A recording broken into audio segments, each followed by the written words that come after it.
एनडीएचे CP Radhakrishnan देशाचे नवे उपराष्ट्रपती राधाकृष्णन यांचा 452 मतांनी विजय तर इंडिया आघाडीच्या बी सुदर्शन रेड्डींचा पराभव। एनडीएला 14 मतं अधिकची मिळाली। इंडिया आघाडीची 14 मतं फुटल्याचा अंदाज। उमेदवार बी सुदर्शन रेड्डी यांना 300 खासदारांकडून मतदान। काँग्रेसने इंडिया आघाडीच्या 315 खासदारांच्या मतदानाचा दावा केला होता।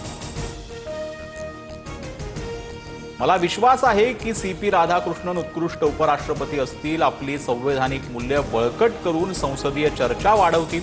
पंतप्रधान मोदींकडून नवनिर्वाचित उपराष्ट्रपती राधाकृष्णन यांना शुभेच्छा।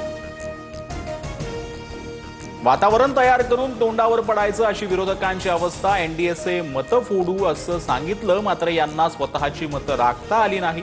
सीपी राधाकृष्णन यांच्या विजयानंतर मुख्यमंत्री फडणवीसांना इंडिया आघाडीला खोचकतो ना।